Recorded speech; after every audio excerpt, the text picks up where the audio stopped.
ओम तव कथामृतं तप्तजीवनं कविभिरीडितं कल्पशापं श्रवणमङ्गलं श्रीमदाततं भुवि गृह्णन्ति ये भूरिदा जना। श्री रामकृष्ण वचनामृत का पाठ हो रहा था। ठाकुर दक्षिणेश्वर में प्राण कृष्ण मास्टर आदि भक्त लोगों के साथ बातचीत कर रहे हैं। बातचीत यथार्थ ब्रह्म ज्ञान की अवस्था, विचार और आसक्ति का त्याग, इसके ऊपर आकर रुकी थी। ठाकुर कहते हैं उन्हें प्राप्त कर लेने पर,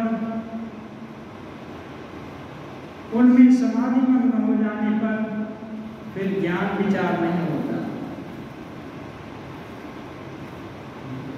भगवान बोलिए या ब्रह्म तत्व को पा लेने पर फिर ज्ञान विचार नहीं रह जाता, क्योंकि विचार तब तक होता है जब तक मन का स्वभाव है संकल्प विकल्प। मन स्थिर रहना नहीं चाहता, एक विचार उठता है और दूसरा विचार उसको काट देता है। ये ठीक नहीं है, ये ठीक है, बहुत समय फ्लक्चुएट करता है। संकल्प विकल्प आत्मा उसका स्वभाव है। तो मन जहाँ तक रहेगा वहाँ तक वो विचार होगा, लेकिन मन अपने अंतिम स्थान पर, जो सब स्टेटम है, सभी का अंतिम स्थान भगवान और है या ब्रह्म ही है। जब स्वस्वरूप में अवस्थिति हो जाएगी फिर और विकल्प करने का जरूरत खत्म हो जाएगा। वहाँ तक मन जाने से वो मन ही नहीं रह जाएगा, वो ब्रह्म नहीं रह जाएगा। तो मन का अपना अस्तित्व खत्म हो जाए। जैसे एक बार ठाकुर बोले हैं, नून का पुतुल, नून का खिलौना, नमक का खिलौना और समुद्र का थाल लेने गया तो समुद्र के साथ मिलकर एक हो गया। अब नमक है, कुछ है नमक, लेकिन अब उसका नमक जैसा आकार था, जो भिन्नता थी एक तरह से, वो भिन्नता खत्म हो गई, अब एक हो गया। तो अब वो ब्रह्म स्वरूप हो गया। ऐसे ही उस अवस्था की जब उपलब्धि होती है या उस अवस्था तक पहुंच हो जाता है, तब फिर अपना कुछ नहीं रह जाता। इसलिए वहाँ विचार नहीं होता, वहाँ तक जाने से मन नहीं रहता और वो मन का लय हो जाता है। लय किस चीज में होगा? सत, जो उसका उपादान, जो कारण है, उसी में तो लय होगा। कारण वहाँ ब्रह्म को छोड़कर और कुछ है ही नहीं, तो ब्रह्ममय हो जाता है, फिर विचार नहीं हो सकता। ज्ञान विचार तो तभी तक है जब तक अनेक वस्तुओं की धारणा रहती है। बहुत वस्तु की धारणा अंतर है तब तक होता है। जब तक जीव जगत हम तुम यह ज्ञान रहता है, ये जीव जगत, जीव है, हम जीव हैं, ये जगत है, ये मैं हूँ, मैं तुम हूँ, ये सब नीचे स्तर की बातें। ये स्तर जहाँ तक रहेगा वहाँ तक विचार रुकेगा नहीं, वहाँ तक विचार होता ही रहेगा। इसीलिए आजकल साइंस का जमाना है, एक एक्सपेरिमेंट के ऊपर भी एक्सपेरिमेंट जारी रहता है। एक आविष्कार हो गया तो फाइनल नहीं होता है, उसके ऊपर भी आविष्कार जारी रहता है। वो कभी कभी आज का आविष्कार कल का आउटडेटेड फैक्ट हो जाता है, उससे भी दूसरा उत्कृष्ट फैक्ट सामने आकर दिखाई देता है। क्यों? क्योंकि ये इसकी ये जो सीमा है ना, ये मन की परिधि के अंदर है, वो वहाँ पर स्थिर नहीं रह सकता। जब अपनी पराकाष्ठा पर चला जाएगा तभी ये मन समाप्त हो जाएगा। और फिर जब मन रहेगा ही नहीं तो कौन गुनाह करेगा, रिसर्च कौन करेगा? तो ये जीव जगत इसकी जब धारणा करता है, आपको जागतिक उदाहरण देकर बोलते हैं, तब तक विचार करना पड़ेगा। जब तक ये बोध है कि हम कर रहे हैं, अच्छा कुछ हम कर रहे हैं, तो कहीं हमसे बुरा कुछ ना हो जाए या हम कुछ बुरा सोच ना बैठे, इसके लिए भी अपने को गार्ड देकर रखना पड़ेगा। क्योंकि जो अच्छा कर रहा है तो करता हो गया, तो बुरा सोचेगा तो उसका भी तो करता हो जाएगा। तो इसलिए वहाँ ये बोल नहीं सकते कि ये बुरा दूसरा कर रहा है और अच्छा हम कर रहे हैं। गाड़ी कोई और माला और बागान हम लगाए, ये दोनों चीज नहीं हो सकती। यदि गाय मारने वाला दूसरा है तो बागान लगाने वाला भी दूसरा ही होना चाहिए। तो ये भाव के घर में चुकी होने से नहीं चलेगा। इसलिए जब तक ये भाव रहता है ज्ञान विचार का, तब तक भला कौन सही है, कौन सा बुरा है, इसकी सोच रखना पड़ेगा। मैंने विवेक जागृत रखना पड़ेगा। कौन भला है, जो सत्य है वो हर समय परमानेंट रहेगा, वो चीज भला है। और बुरा है जो टेम्पररी है, कुछ दिन के लिए, उसका स्थायी, उसका कोई अस्तित्व नहीं है। वो कितना भी अच्छा हो तो बुरा ही है। आपका अच्छा दिखता है लेकिन वो एक तरह से धोखा ही है, वो तो रहने वाला नहीं है। जब एकत्व का यथार्थ ज्ञान हो जाता है तब चुप हो जाना पड़ता है। जिन महात्मा का, जिन साधक का त्याग, तपस्या, विवेक, वैराग्य, पूजा, प्रार्थना, ये सब के अवलंबन से उनके ऐसा सौभाग्य होता है, वो मन के परे की अवस्था, ब्रह्म ज्ञान की अवस्था को पहुंच जाते हैं। तब चुप हो जाता है। तब चुप होना का मतलब क्या, बोलेंगे नहीं, ऐसी बात नहीं। चुप होने का मतलब ये कैलकुलेशन, जब कौन सा अच्छा है, कौन सा बुरा है, किसको पकड़े रखना है, पकड़ने का कोशिश करना है, किसको छोड़ना है, किसे सतर्क रहना है, ये सब छूट जाता है। तो इसको बोलते हैं चुप रहना, प्रशांति। क्योंकि वहाँ छोड़ने को भी नहीं है, लेने को भी कुछ नहीं। ब्रह्म को छोड़कर और जगत में कुछ है नहीं। वैरायटी तो टेम्पररी है। अभी सुवर्ण काल को सोने से मतलब है, विभिन्न आकार से मतलब है।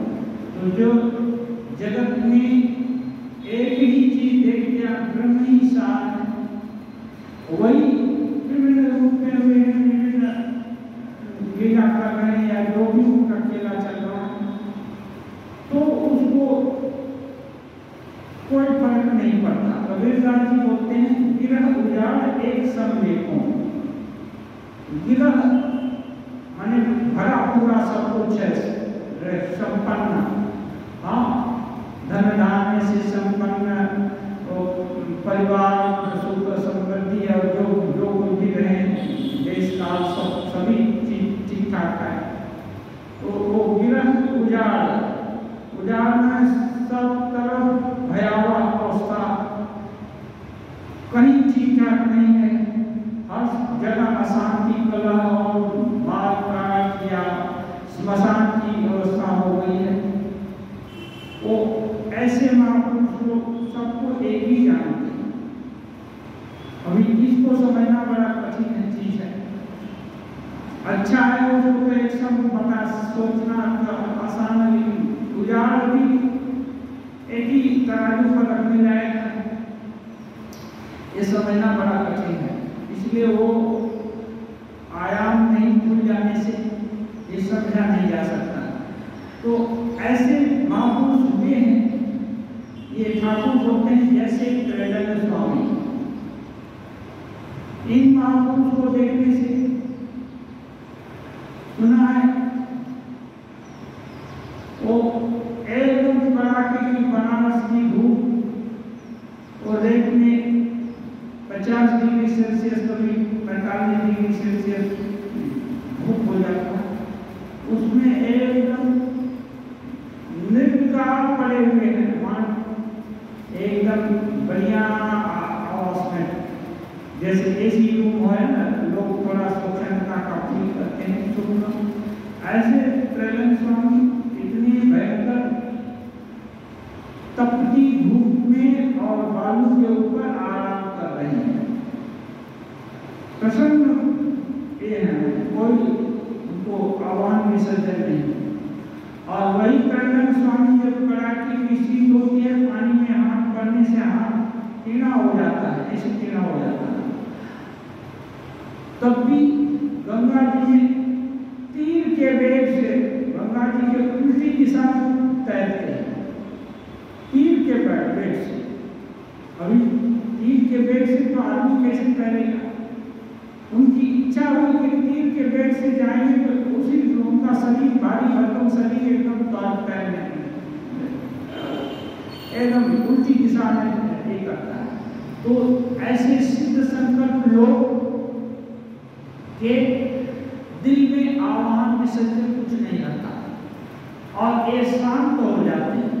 देखने में लग रहा है कि लोग तैर रहे हैं, तैर क्या रहे हैं? जब लोग बहुत सारा डिमांड लेकर उनके पास जाते और वो तो अंतर्यामी समझ जाते कि ये सब आपको डिमांड है, करेंगे अत्याचार, अनाचार और असंयम का एक करेंगे, सब आचरण करेंगे और आकर त्रैलोक्य स्वामी सब कुछ ठीक ठाक कर देंगे। ऐसा कहीं कहाँ होता है?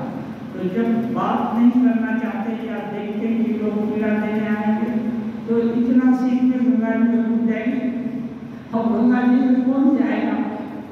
छूने मात्र से ही हम कहना हो जाता है, गंगा जी में उनको पीड़ा देने कौन आ जाएगा? और स्वतंत्र दिमाग के आदमी है, बुलाने से भी क्या सुनेगा? और तीर के वेग से जा रहे हैं। तो ये है त्रैलोक्य स्वामी, आह्वान विसर्जन कुछ नहीं। यहाँ तक कि उनको खिलाने के लिए कितने लोग क्या क्या ले जाते हैं, खा लेते थे। परमहंस लोगों की अवस्था बच्चे के जैसा जो मिले या खा गया। तो एक दुष्ट आदमी सोचा ऐसा बात है, तो चूना भुलाया, चूना भुला करके उनको ले गया, कटोरा में चूना भुला करके ले गया। अब चूना खाने से तो काट देगा ना, चूना तो काटता है, पूरा अंग तली और हाथ वगैरह सब काट देगा। मैंने साधारण आदमी को उसको मरने के लिए पीस ही दिया, लेकिन ये महापुरुष ये तो जानते भी हैं, स्वेच्छा से ही लिए और प्रेम से पी गए, गुस्सा नहीं आया, गुस्सा नहीं आया। और पीने के साथ साथ ही पेशाब कर दिए, पूरा पूरा चूना निकल गया उसके सामने। इधर से पी रहे हैं उधर से निकल रहा है।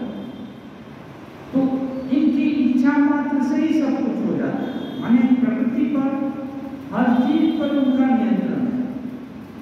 तब क्या करेगा? तो ऐसी अवस्था जिसको देखेंगे कि इसकी दुष्टता है और बदल गई।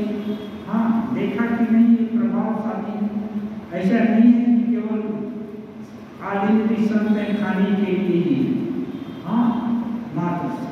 क्योंकि ऐसे लोग, इनसे जो वसुंधरा पुण्यवती हो जाती है ऐसे लोगों के संस्पर्श से। तो इनका प्रेजेंस ही धरा पर लोक कल्याण के लिए काफी है। तो इनकी इच्छा मात्र से कोई कुछ नहीं कर सकता है। तो ठाकुर उनका उदाहरण देते हैं, चुप हो जाना। चुप हो जाना मैंने वो चुना दे रहा है कि खा ले, देखे तो मर जाएगा, मरने के दृष्टि से, मारने की दृष्टि से दे रहा है, और उनके ऊपर कोई भी प्रभाव पड़ रहा है वो तुरंत निकालते रहे इच्छा मात्र से वो, और दूसरे का दिया हुआ फल नहीं निकल रहा है, वो नहीं निकल रहा, उसके आगे किसी का दिया हुआ फल का वो नहीं निकल रहा, लेकिन तुम्हारा इसका निकल गया। क्यों? ये गलत इच्छा करके किया था, और फिर वो भी सोचे कि ठीक है, वो देखना चाहता है, दे रहा है, तो ठीक है, वो दिया, आप दिए, और फिर उसको वापस निकाल दिए। तो आवाहन विसर्जन नहीं है, इसको चुप्पी बोलते हैं। हम लोगों को कोई चीज अच्छा दे तो बड़ा दिल को प्रसन्नता लगती, कोई चीज खराब दे तो उसको बहुत दिन तक उड़ते रहेंगे, उसको कोसते रहेंगे, डांटते रहेंगे, या जो कुछ भी सामर्थ्य में रहेगा पूरा करते रहेंगे। ये महापुरुष को कुछ नहीं, आया भी जैसे गया भी वैसे। ठाकुर एक और ऐसे जागतिक उदाहरण की सामान्य लोगों के लिए तो सब शिक्षा दे रहे हैं, तो इनका प्रयास हर समय है कि कैसे भी करके दिल में बात घुस जाए। दिल में जो है असली काम की बात तो घुसती नहीं है, इधर उधर से निकल जाती है। ठाकुर चाहते हैं कैसे करके एक बात है जो भगवत तत्व है प्रवेश कर जाए। तो कहते ब्राह्मण भोज होता है ना, ब्रह्म भोज उसको बोलते हैं, उसको देखा नहीं है, पहले खूब गुड़गुड़ाना बजता है, माने इधर बैठेंगे उधर ही करेंगे, बहुत सारा बातचीत होती रहती है, तो थोड़ा मोड़ा भी बोलेंगे तो बहुत आवाज होता है। जैसे खाना पड़ गया, जो जो पेट भरता जाता है त्यों त्यों आवाज घटती जाती है, जितना ही खा रहे हो उतनी आवाज घट रही है। जब दही आया तब सुख सुख, बस और दूसरा कोई शब्द नहीं। इसके बाद ही निद्रा समाधि, सब लोग खा लिए तो इधर उधर थोड़ा देर के लेट गए, तब आवाज जरा भी नहीं रह जाती, इतना खा लिए कि वहीं पर लेट गए, और एक कोई आवाज नहीं। तो ये उदाहरण दे रहे हैं कि ऐसे ही है, जब उद्देश्य पूरा हो गया, भोज का उद्देश्य है ठीक से पेट भर खाना, अब जब खाना हो गया तो फिर आवाज किसकी? तो उद्देश्य जब पूरा हो गया तो चुप्पी आ गई, प्रशांति, चुप्पी में प्रशांति। तो ऐसे ही जिनका की सब मनोरथ पूर्ण हो गया, ब्रह्म ज्ञान में जिनकी अवस्थिति हो गई, उनका भी और कोई काम नहीं, ये नहीं, वो भी चुप हो जाते हैं। कभी त्रैलन स्वामी बोलते नहीं कि ऐसे महापुरुष लोग बोलते नहीं, ऐसा नहीं है। राजा महाराज कभी बोलते नहीं, ठाकुर बोलते नहीं, ऐसा नहीं। यदि नहीं बोलते तो इतना कथा कहाँ से आती है? हाँ, सुखदेव, ब्रह्मज्ञानी सुखदेव नहीं बोलते तो कैसे कथा होती?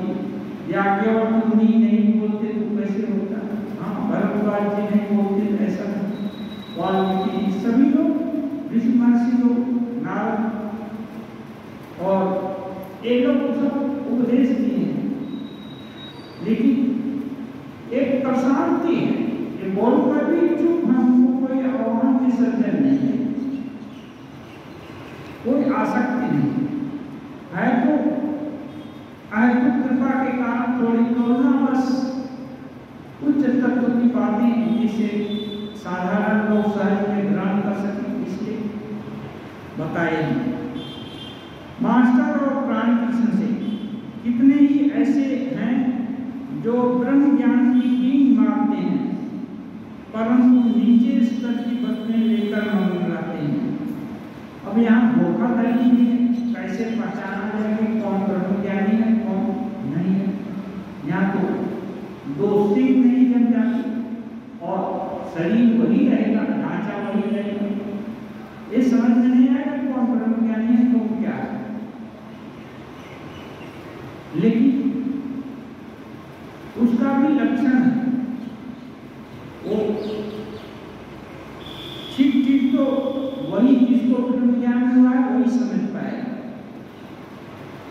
क्योंकि उसका लक्षण भी बताएंगे चाहिए। कहते हैं घर पर धनवान इंद्रिय सुख मनोमय के नीचे तक रह जाता है, जब तक गाड़ी घोड़ा साहब में यही सब दिख पड़ते हैं। ऊपर चढ़ने पर सिर्फ आकाश समुद्र लहराता हुआ दिख पड़ता है। ये जितने भी उपाधि हैं, जितने भी भेद हैं, वो सब नीचे स्तर पर दिखता है। जब ब्रह्म ज्ञान होता है तो केवल आकाश माने एकदम विस्तृत चीज दिखती है और समुद्र दिख रहा है और कुछ नहीं है, और बाकी बहुत छोटा छोटा हो जाता है। तब घर द्वार घोड़ा गाड़ी आदमी इन सब पर मन नहीं लगता, ये सब चीटी जैसे नजर आते हैं। ये मानो चीटी जैसे हो जाए, जैसे ये जो भी सुख दुख है गिरह उजाड़ एक समलेख हो, एक सुख दुख है ना, ये बहुत इनका मूल्य, इनका प्रभाव बहुत छोटा दिखता है, ये प्रभाववान नहीं। ठाकुर कितने लोग बोलते हैं ठाकुर अवतार से तुमको कैंसर क्यों हुआ? कैंसर जो जिनको शरीर ही सार है, ऐसा जिनका बोध है, उनके लिए शरीर तो बहुत बड़ी चीज है, पूज्य चीज है। धनमान ये सब है ना, घर द्वार ये सब अच्छी है। जो इससे ऊपर उठ चुके हैं उनके लिए इस शरीर का क्या है, तो उनको पता नहीं है कि शरीर के ऊपर तो कुछ है, इसलिए शरीर ही के लिए सार है। वो देखेंगे कि इनको रोग हो रहा है, इसका मतलब ये काम के आदमी नहीं है। हाँ, ये उत्कृष्टता का बोध नहीं है। शरीर जितना सुंदर है या स्वस्थ है तो वो सोचते हैं कि बहुत अच्छा है। तो शरीर के उपासक है, जो ब्रह्म का उपासक है, शरीर से जो कुछ होने वाला था सार जब प्राप्त हो गया। सार क्या है? मनुष्य जीवन का उद्देश्य भगवत प्राप्ति या ब्रह्म ज्ञान। वहां तक जो पहुंच गया उसको शरीर की क्या उपादेय था। तो ऐसे शरीर या और सब चीजों पर मन नहीं रहता, इसमें मन लगाने की जरूरत भी नहीं होता, ये भी नीचे धरातल पर आने पर। ब्रह्म ज्ञान होने पर संसार की आसक्ति चली जाती है। संसार क्या है? यही जो आज है कल नहीं रहेगा, उसको सम्यक सरति, जरूर सम्यक रूप से जरूर ये आज है कल नहीं रहेगा, तो उसी को संसार करते हैं। और ग्रास रूप में देखें तो मेरा भाई, मेरा घर, मेरा भतीजा, मेरा पति, मेरा बेटा, यही सब ज्यादा करके मेरा सब कुछ यही संसार है ज्यादा। लेकिन केवल संसार इतना करके नहीं है, सम्यक सरति, ये देश भी, ये अपना क्या बोलते हैं शहर भी, ये मंदिर भी, सब कुछ सम्यक सरति आ गया। जो आजकल मंदिर का रंग रोगन है, कल वो नहीं रहेगा, परसों और कुछ होगा, हाँ फिर रेनोवेट किया जाएगा, फिर ये होगा, है ना, हर समय बदलेगा। जो बदलने वाला चीज है वो तो नित्य नहीं हो सकता, इसलिए इन पर से आसक्ति चली जाएगी। काम कांचन के लिए उत्साह नहीं रहेगा, सब शांत हो जाता है। काम और कांचन, काम में मैंने जितने प्रकार की ये चाहिए वो चाहिए सब चीज, और कांचन में धन, धन की चाह, ये सब, इसके ऊपर से मन चला जाएगा। यानी ये है तो भी चलता है, नहीं है तो भी चलता है। बिना धन के तो खाने की वस्तु नहीं मिलेगी, लेकिन है तो है, नहीं है तो नहीं है, उस पर ये नहीं। जो प्रारब्ध बस जो कुछ आया खा लिए, नहीं आया नहीं खाया। कांच जब जलता है उस समय चकाचक आवाज होती है और कड़वा धुआं निकलता है। जब सब जलकर खाक हो जाता है तब शब्द नहीं रहता। इसी प्रकार कहते हैं आसक्ति के जाते ही उत्साह भी चला जाता है। आसक्ति चली जाए तो उत्साह भी चला जाएगा। अंत में केवल शांति रह जाती है। उत्साह क्या है? कुछ करेंगे, ये करेंगे, बीइंग एंड बिकमिंग। अभी सोचते हैं कि ये करेंगे, वो करेंगे, ये कर्तापन ही चला जाएगा। कामना के कारण ही कर्तापन होता है। ये जो काम चला जाएगा तो वो फिर उत्साह भी खत्म हो जाएगा। इसलिए ये काम, ये शक्ति है, ये भी बोलते हैं, ये भी इसके बिना नहीं रहेगा। इसलिए कोई भी सिद्ध महापुरुष है, किसी का ये चीज दूर करना चाहे तो दूर कर दे सकते हैं ठाकुर कृपा करके, लेकिन करते नहीं। क्यों? फिर वो आगे नहीं बढ़ेगा, वो वहीं रह जाएगा। इसलिए नेचुरल तरीके से, नेचुरल तरीका क्या ठाकुर बोलते हैं कि जब रहेगा ही, काम नहीं जाएगा तो उसको भगवान का बना दो, भगवान की कामना करो, भगवान का दास में, बालक में। तो ये है, जब ये हो गया भगवान को चाहिए तो गया तो नहीं वो जो है उसकी, लेकिन वो अच्छी जगह ले जाएगा, भगवान की तरफ ले जाएगा। इसलिए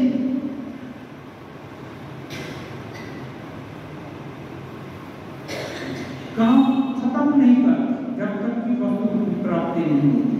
तब क्या है, यही इसका और ध्यान देने से वो इस तक ले जाएगा। अंत में केवल शांति रह जाती है। जब भगवत प्राप्ति हो गई तो फिर अभी ये सब उपादान करने का क्या जरूरत है? जैसे सत्वगुण सत्व रजतम बोलते हैं।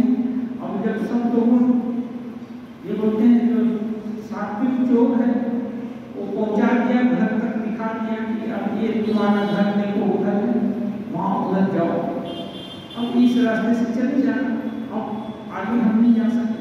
क्यों? लोग जान जाएंगे, हमको पकड़ेंगे। सत्वगुण है लेकिन वो भी, उसकी भी पहुंच नहीं है, घर तक पहुंच नहीं है, माने भगवान तक उसकी भी पहुंच नहीं, उसकी भी सीमा सीमित है। ईश्वर की ओर कोई जितना ही बढ़ता है उतनी ही शांति मिलती है। शांति क्या है? ये एक ही शांति है।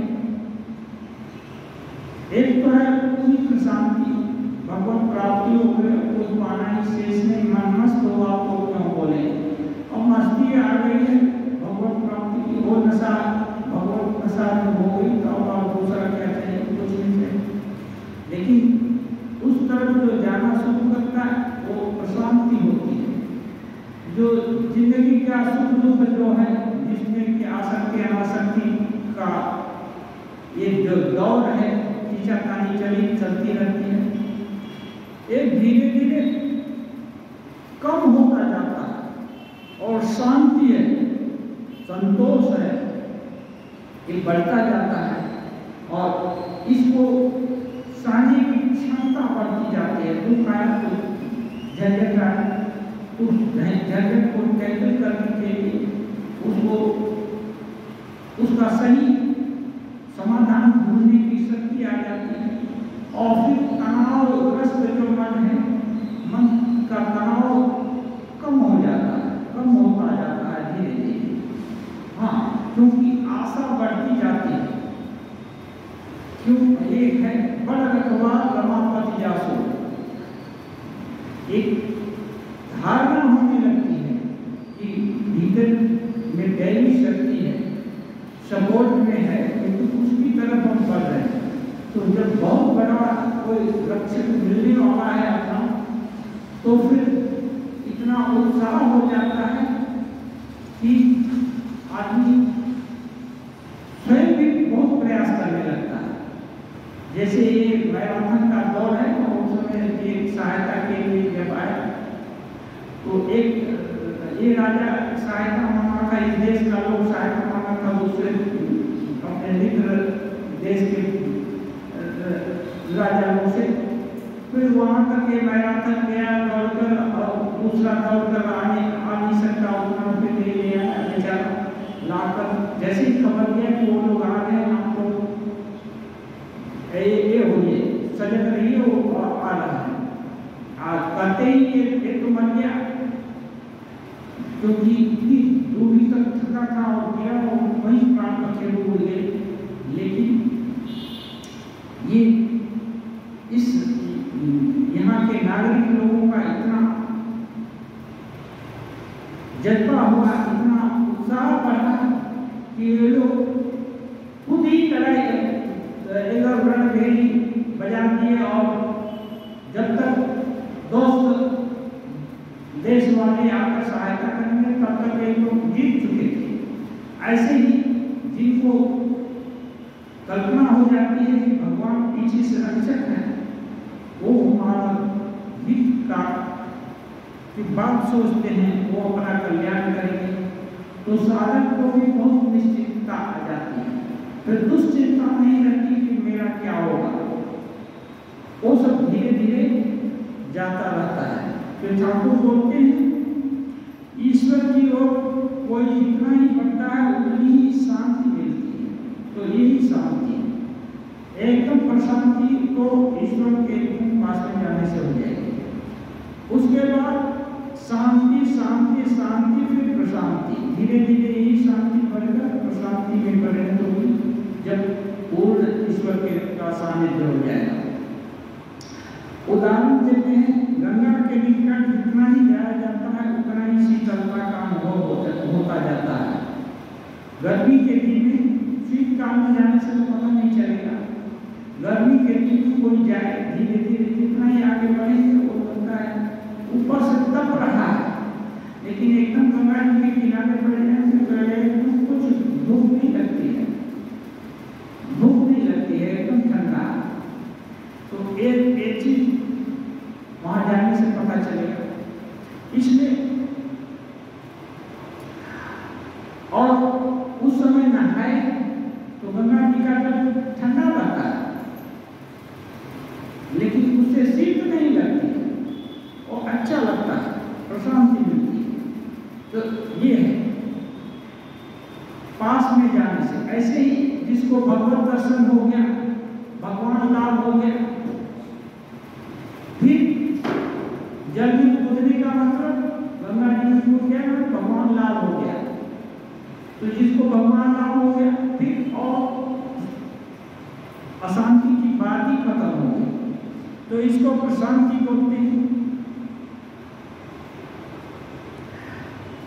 परंतु जीव जगत 24 तत्व इनकी सत्ता, उन्हीं की सत्ता से भाषित हो रही है।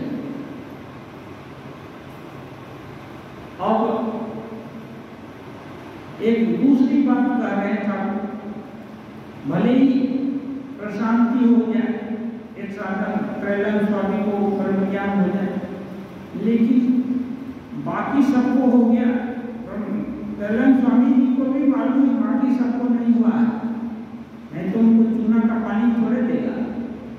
बाकी सब अज्ञान के अधिकार भी है, इसलिए दुनिया भर का डिमांड रखते हैं।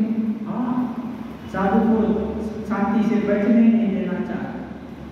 भाग्य से आज त्रैलोक्य स्वामी नहीं है, आज रहते तो फिर उनके लिए 2 किलोमीटर लाइन लग जाती है, तो और मुश्किल होता, अब गंगा जी में डूबना पड़ता उनको।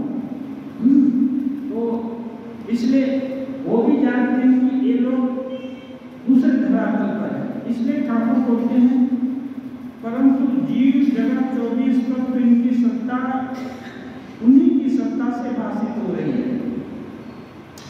ये जितना भी कुछ दिख रहा है, जीव जगत और जो कुछ भी 24 तत्व माने जितना देख रहे हैं यहाँ से चांद तक, सूर्य तक, मंगल ग्रह या जो कुछ भी, सब भगवान की सत्ता से ही सत्तायमान है।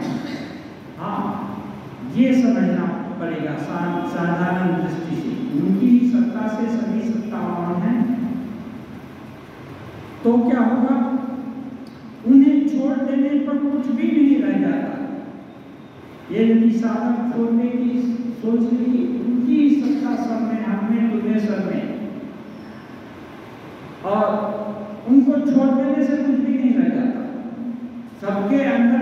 ब्रह्म वस्तु को निकाल दिया जाए तो कुछ भी बचेगा नहीं। अब सोना का आभूषण है, उसमें से कोई बोले ठीक है तुम आभूषण तुम्हारे पास रखो, इसका जो 100 ग्राम या 1 किलो सोना है वो हमको दे दो, तो क्या रहेगा उसके पास का 1 किलो सोना वो ले लेगा तो उनमें से कुछ बचेगा नहीं, आकार भी नहीं बचेगा। तो ऐसे ही जीव जगत में से ब्रह्म को हटा दी, क्योंकि अल्टीमेट सत्ता तो उनकी ही है, वो को हटा देंगे तो कुछ नहीं रहेगा। तो क्या है, जिनका बुद्धि उतना ऊंचा नहीं गया है उनको इस तरह से समझना पड़ेगा। एक जन्म दृष्टांत है त्रैलोक्य स्वामी का, उतने ऊंचे होंगे, अच्छा ठीक है वो उठे, ये हम लोग तो अभी कहाँ हैं, तो हमारे लिए क्या है, तो ठाकुर बोलते हैं ये भी जीव जगत या जितने तत्व हैं सब में उनकी ही सत्ता है।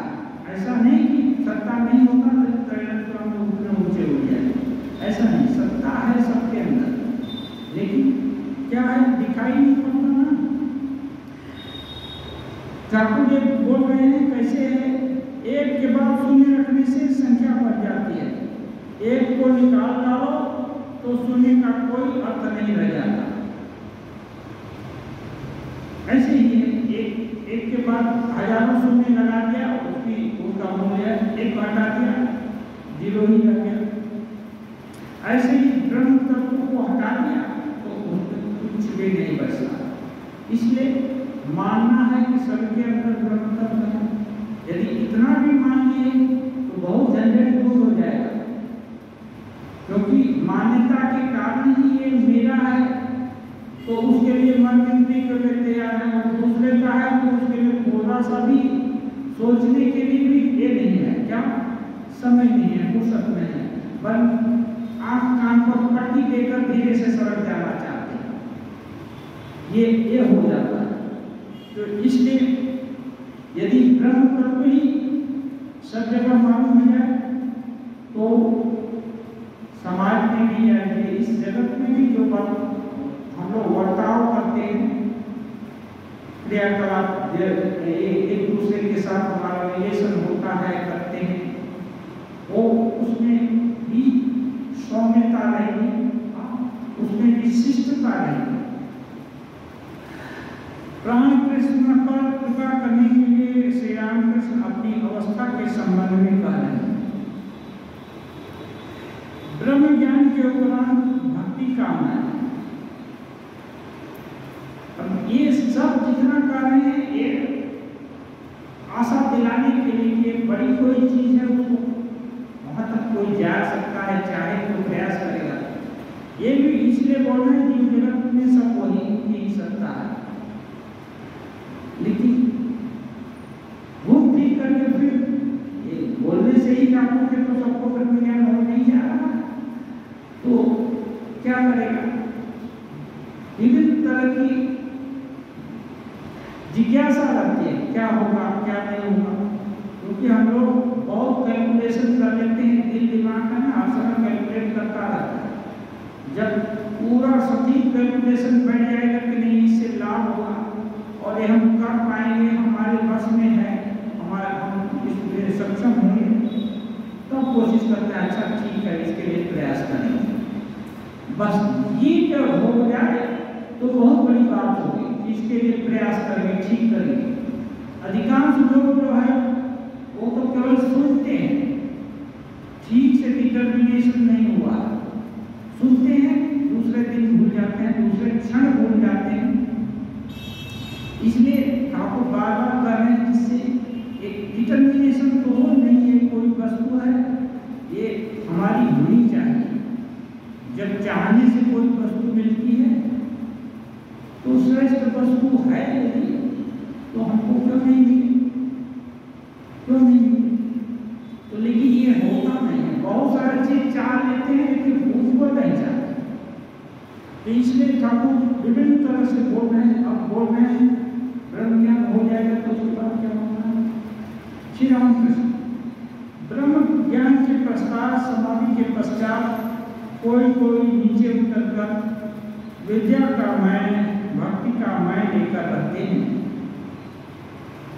विद्या का मय और भक्ति का मय लेकर रहते हैं। कोई कोई उतरते हैं, सभी नहीं उतरेगा। काम हो गया तो अधिकांश लोग चले जाते हैं, करना नहीं चाहते और जरूरत भी नहीं है, उनके लिए तो जरूरत नहीं है, लेकिन उनकी इच्छा भी नहीं होती कि रहे, इसलिए वो चले जाते हैं।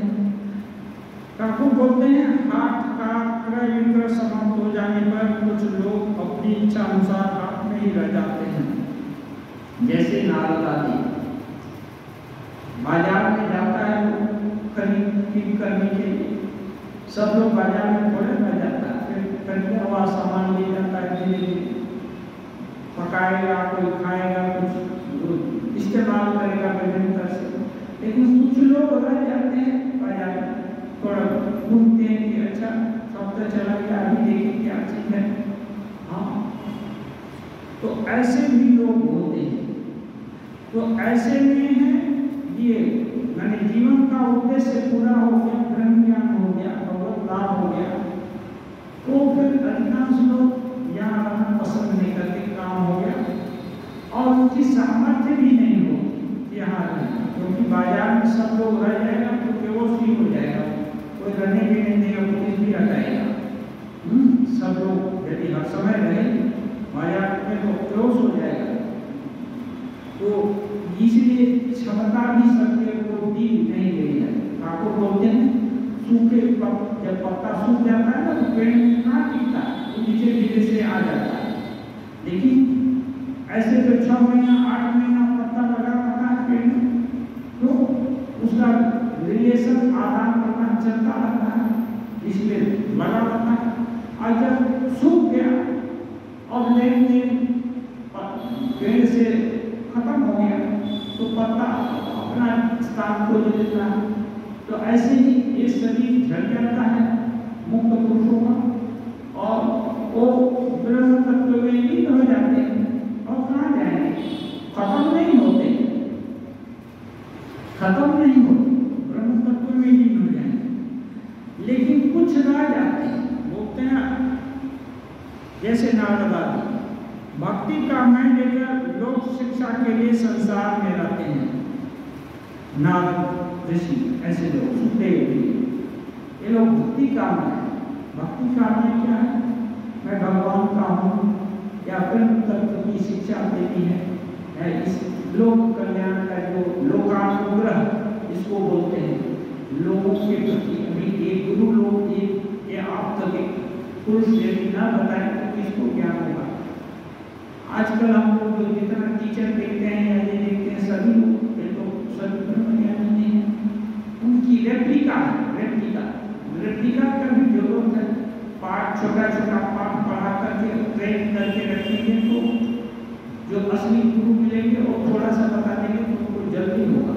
इसलिए ठाकुर एक बार बोले माँ एक किसु शक्ति दो, किसु शक्ति दो, किसु शक्ति दो, एरा एक বুঝিয়ে সুঝিয়ে রাখবে তখন ওরা আসলে আমি একটু বলে দিলে কাজ হয়ে যাবে, না হলে আমাকে অনেক কাজ করাতে হবে।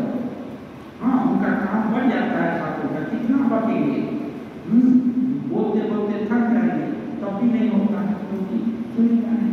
इसलिए इसको उसको शक्ति दे देने से वो लोग कुछ ठीक ठाक करके रखेगा, बताकर सिखाकर पढ़ाकर तो ये हो जाएगा। तो ऐसे ही सब गुरु हैं, लेकिन असली गुरु तो ये लोग होते हैं जो ब्रह्म ज्ञानी हैं, जिन करुणा के कारण जिन्होंने देह को अभी बचा कर रखा है, जिनको देह रखने का अपना कोई प्रयोजन नहीं है, प्रयोजन पूरा हो गया है, कृत्य हो गया है, आत्मा राम हो गए हैं, अब उनको कोई क्या जरूरत नहीं है। ऐसे लोग ही असल में शिक्षक होते हैं। बाकी रेप्लिका उनका ये होकर के उनका रिप्रेजेंटेटिव होकर थोड़ा उनका पाठ कर दिए, सुना दिए, जिससे कि किसी को जिज्ञासा नहीं तो असली गुरु की खोज करेंगे।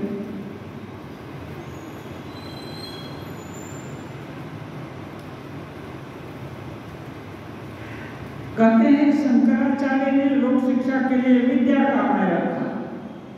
विद्या हमें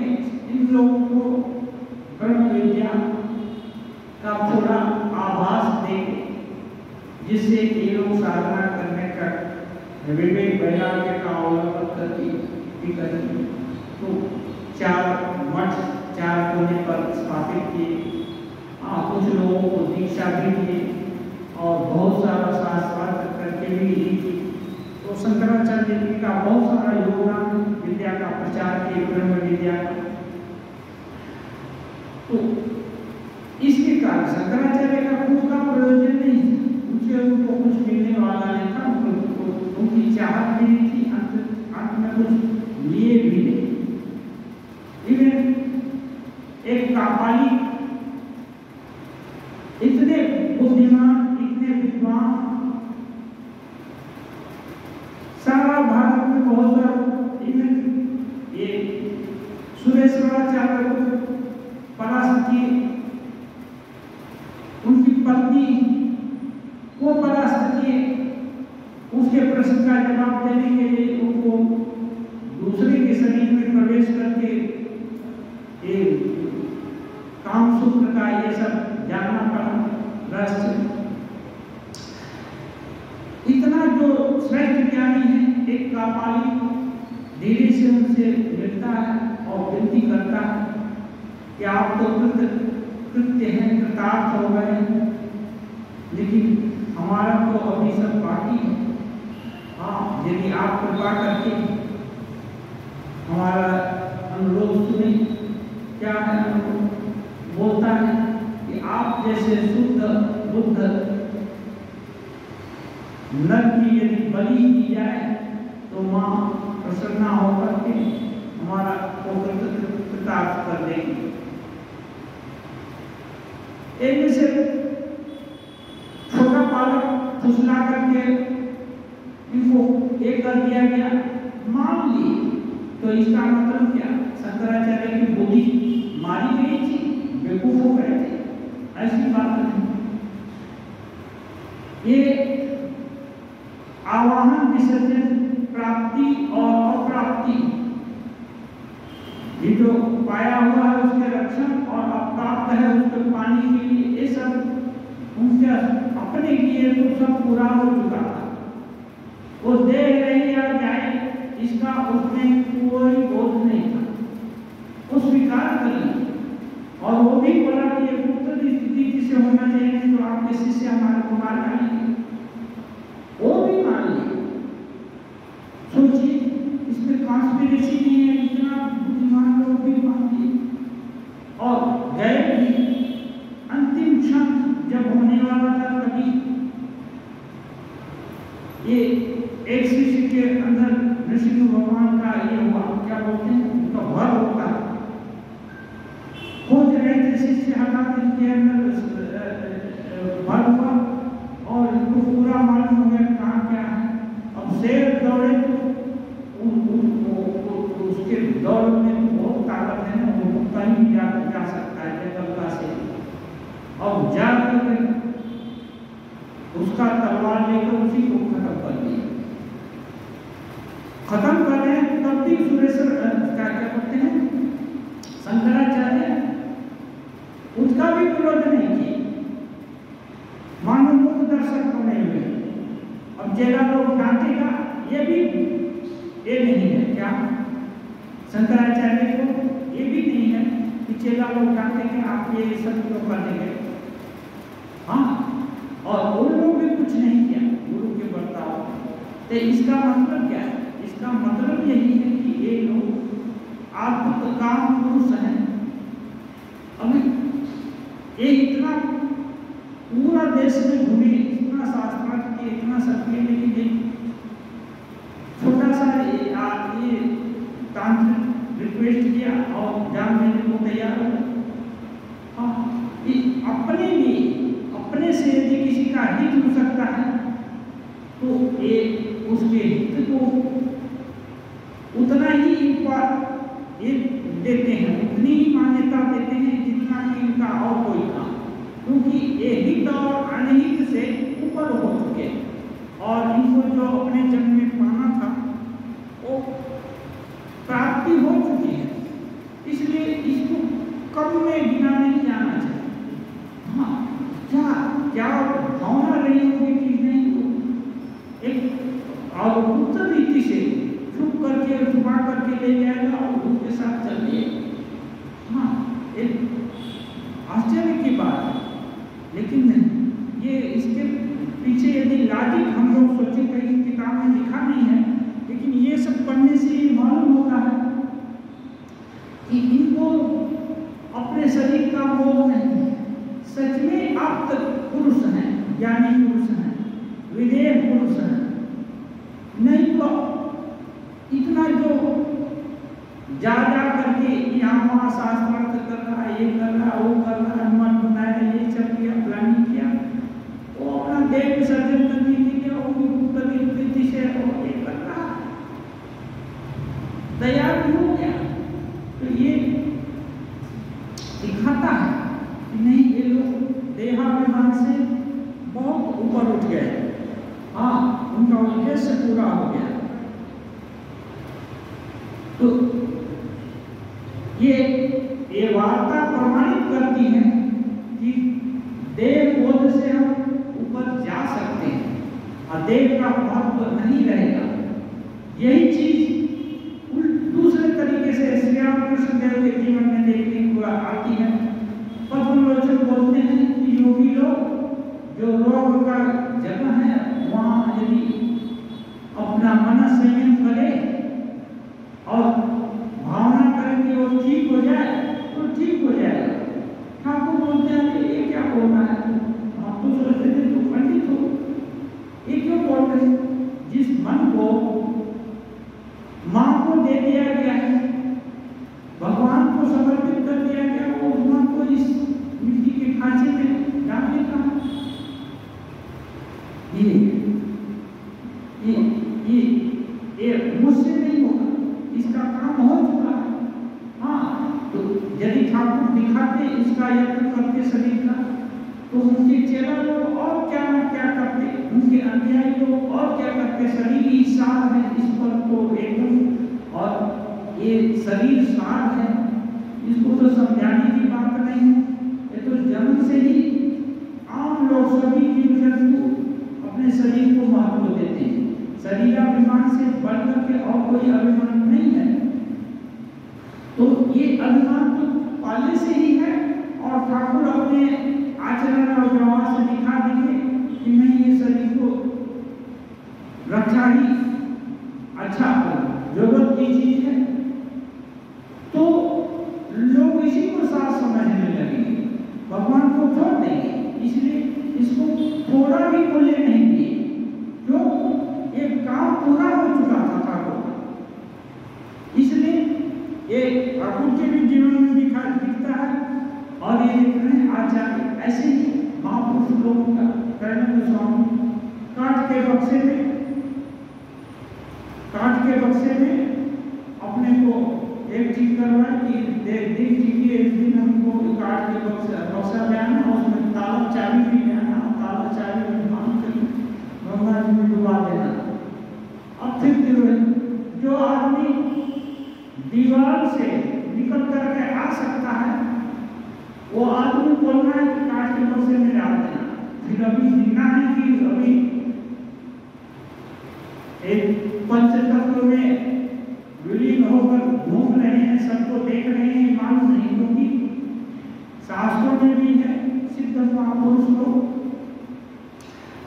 जो लोकानुग्रह जिनके दिल में रह गया है, वो लोग मुक्त होकर भी ये जो साधकों का कल्याण करने के लिए सूक्ष्म शरीर धारण करके वो लोकानुग्रह करते रहते हैं।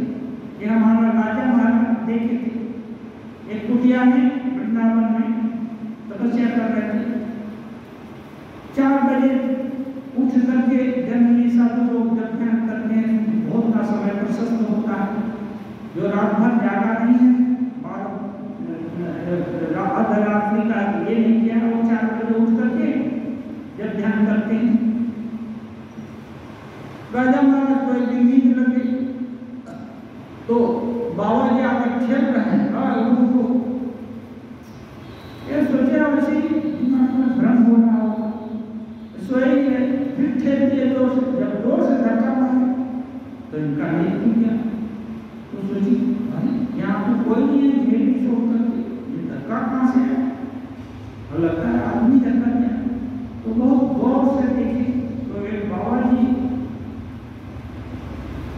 कोने में पंजीधारी वालों की जब कर रहे हैं खड़ी कर,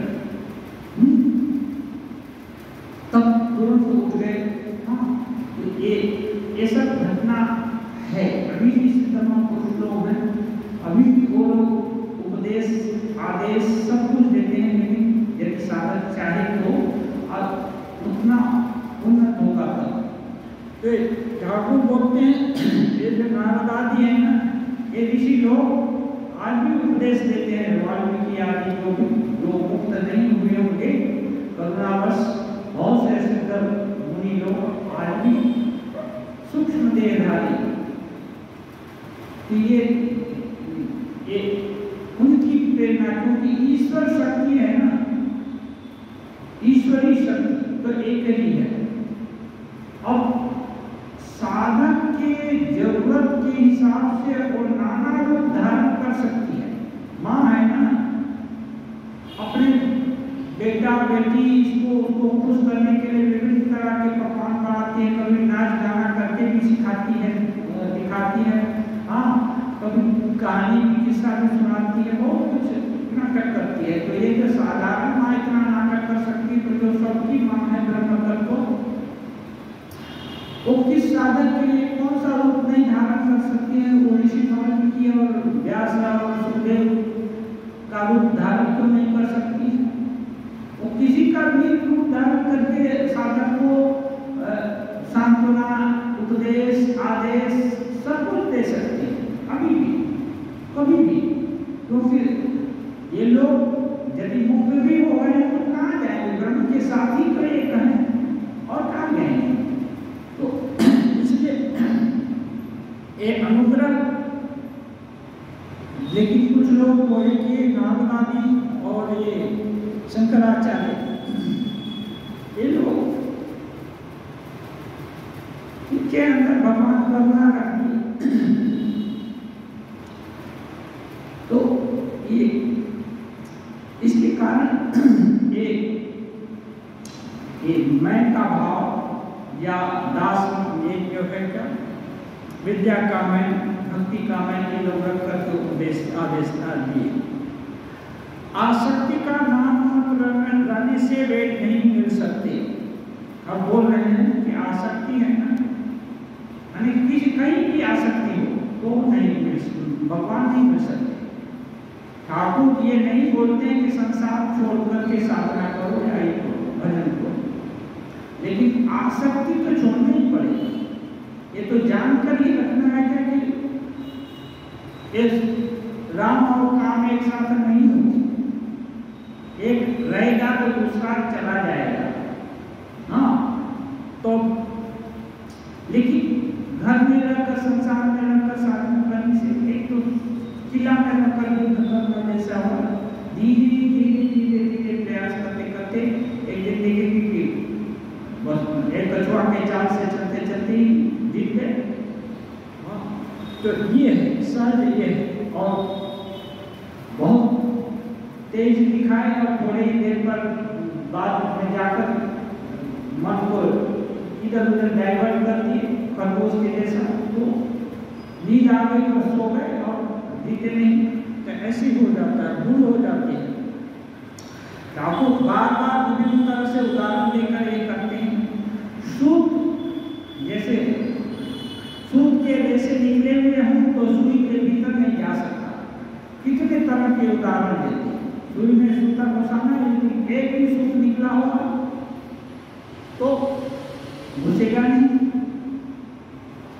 जिन्होंने ईश्वर को प्राप्त कर लिया है उनके काम क्रोध नाम मात्र के हैं, वो भी क्रोधित होते हैं। कभी कभी त्रैलन स्वामी भी डांटते, ठाकुर भी डांटे, लेकिन इन लोगों का डांट है कि क्रोध, इनके क्रोध से किसी का अकल्याण नहीं हो सकता, सबका कल्याण होगा। तो कैसे है?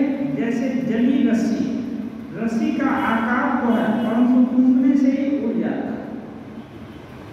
इनका सुख दुख ऐसे ही देखने में आओ कर रहे हैं, ठाकुर ये कर रहे हैं, यंत्रणा में है, लोग देख रहा है, लेकिन हरि महाराज जी बगल में देखते हैं मोसाई, सब लोग बोलता है आपको बहुत कष्ट है, लेकिन मैं तो देख रहा हूँ आप बड़े आनंद में हैं।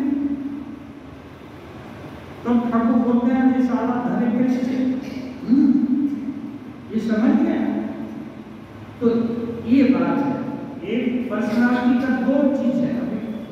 कौन किस एंगल से देख रहा है, कोई सोना के दृष्टि से देख रहा है, कोई आभूषण के दृष्टि से देख रहा है। दूसरे लोग देख रहे हैं कि ठाकुर को कष्ट हो रहा है, कैंसर हुआ है, ये हुआ, और दूसरा आदमी देख रहे हैं ये तो आनंद में है। दूसरा एंगल की तरफ उनका नजर से चला गया, दूसरे स्वरूप की तरफ। तो वही स्वरूप असली है, उसको छुपाने के लिए या छुपा कर रखे, आपको बोले थे इस बार गुप्त रूप से आना हुआ है, क्योंकि साधन भजन त्याग तपस्या ये ज्यादा लोग नहीं करना चाहते। दूसरे की कमाई कैसे हमारी हो जाए, इसके लिए होड़ लगी है। दूसरे ज्यादा मेहनत कर दें, लेकिन लाभ उनको ज्यादा ना मिले, लाभ हमको मिले ज्यादा। यही तो बिजनेस पॉलिसी है। जितना भी कॉर्पोरेट से लेकर जो व्यापार करते हैं या कुछ भी है, अधिकांश के मन में यही है कि किसी से काम करा लो और इतना काम करा लो कि उसको जितना दे रहे हैं पारिश्रमिक उससे 4 गुना लाभ हो जाए, या कहीं पे 50 गुना भी लाभ कमाने के लिए तैयार काफी बना देते हैं। तो ये लाभ कमाने का प्लानिंग है, इसलिए कभी कभी तो कुछ बीमारी में फैला देते हैं। एक क्राइम है एक तरह से कि बीमारी फैलेगी तो हमारा दवाई, हमारा विज्ञापन ये मिलेगा, बहुत सारा एक्सेस भी चलता है। तो ये क्या है, ये इसीलिए है कि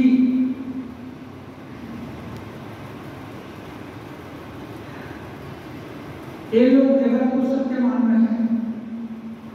जगत को सत्य मानने के कारण ये जितना भी मैंने दूसरे काम कर दें और हम उसका लाभ उठा लें। ठाकुर इसलिए एक चीज नहीं दिखाना चाहते। भगवत स्वरूप ऐश्वर्य दिखाने से क्या होगा, वहां जाने से बहुत तरह की उपलब्धि हो जाएगी। तो लोग सोचेगा कि अरे चलो कहीं ऐसा उपलब्धिमान आदमी खोजे जिसके यहाँ जाने से उपलब्धि होगी। फिर संयम नियम का पालन, पूजा प्रार्थना, जब ध्यान, त्याग, वैराग्य, ये जो इसका अनुशीलन करने का उत्साह घट जाएगा लोगों का। सभी लोग चमत्कारी बाबा को बोलते चलेंगे और चमत्कारी बाबा के वेश में कुछ लोग दिखावी बाबा भी बैठ जाएंगे, वो लोग भी ठगेंगे। एक तरह से केओस का माहौल चालू रहेगा। तो ये क्या है, स्वाभाविक उन्नति का और ये बड़े पैमाने का चीज नहीं है। इसलिए सिद्धि या को किसी भी प्रदर्शन का ठाकुर इसके पक्ष में नहीं। कोई भी महापुरुष लोग ये नहीं है, सहज स्वाभाविक रीति से दिशा दिखा दिया, इस पर चलो, थोड़ा बहुत कठिनाई भी हटा देते हैं, उनकी कृपा हो जाए तो कठिनाई हट जाती है। लेकिन पूरा एक रॉ मटेरियल को एकदम सोना नहीं बना देते हैं, रद्दी चीज को हम अपने प्रभाव से, केवल प्रभाव दिखाने के लिए कि नहीं सूरज अभी इधर उधर रहता है, हो रहा है, हम हमारा प्रभाव दिखाकर उसको अभी अस्ताचल पर दिखा देते हैं। वो चाहे तो अस्तर तुरंत हो जाए, क्योंकि जो ब्रह्म शक्ति भगवत शक्ति के साथ एक हो गया है, वो जो भी चाहे वो सब हो सकता है। सत्य प्रतिष्ठायाम क्रियाफलाश्रयत्वम, सत्य में प्रतिष्ठित हो जाएगा तो जो भी क्रिया का फल होगा, जो चाहेगा वही हो जाएगा। लेकिन वो ऐसा नहीं करते। ऐसा करने से ही उच्छृंखलता हो जाएगी। बहुत सारे बाबा लोग तैयार बैठ जाएंगे देश बना करके और उनको खोलते फिरो, पूरा जगत में केओस हो जाएगा। संयम नियम त्याग वैराग्य ये सब पाताल में पड़ जाएंगे। और यही रीढ़ की हड्डी है। ठाकुर बोलते हैं नरेंद्र के जैसा त्याग, उसके जैसा वैराग्य किसका है? इनको अशुभपात हो रहा है, उनको पुलक हो रहा है, ये सब तो दिखावे की बात है। इसमें कहीं सच्चाई भी हो सकती है, कहीं ये होता है, कहीं इसको बोलते हैं सामयिक विकार।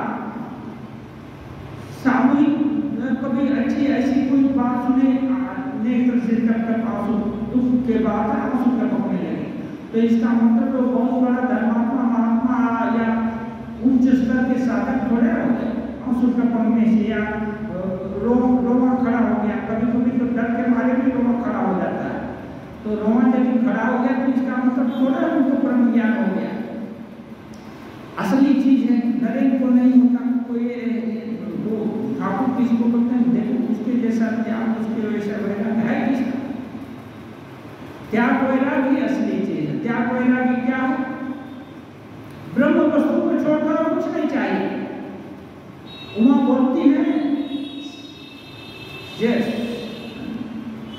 जन्म ये 100 जन्म से नजर हमारी, 100 जन्म से हमारी यही नजर है कि बरों तो संग न कर रहा हूं तुम्हारी।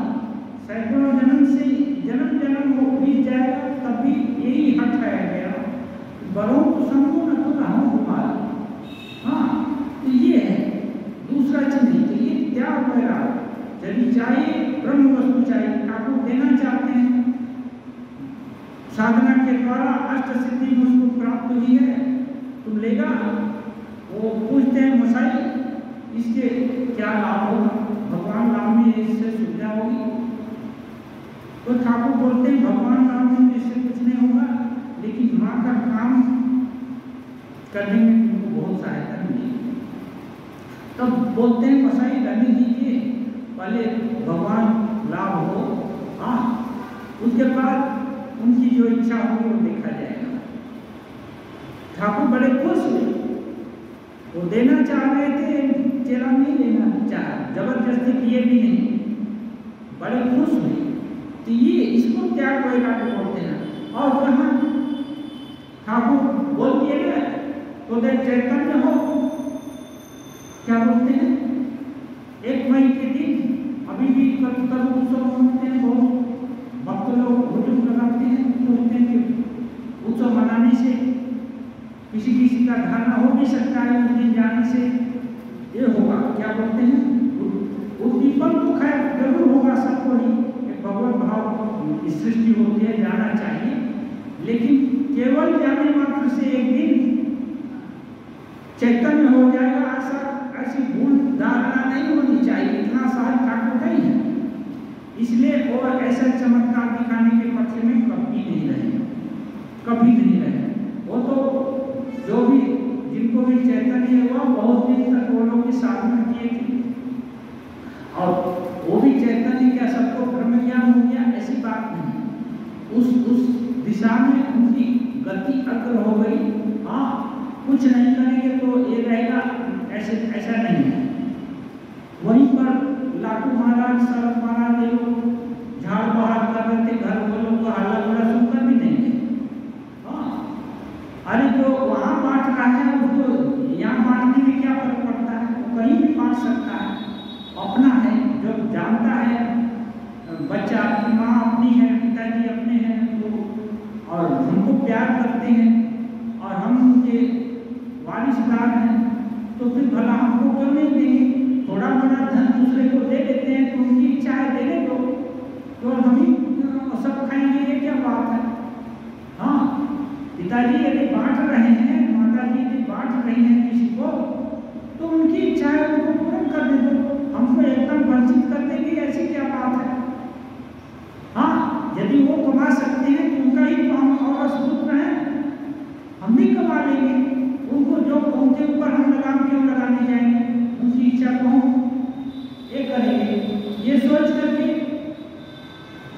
और काम भी करना था। लाटू महाराज और शरद महाराज लोग नहीं गए, हाँ वहाँ नहीं गए, तो नहीं जाने से इनका कल्याण हो गया क्या? ऐसी बात नहीं। तो यदि सिद्धि का प्रदर्शन होने लगेगा तो लोग संयम नियम का बांधने के बदले और उधर दौड़ लगाएंगे और उसके चलते बहुत सारे जो कुछ करता है ना शुरू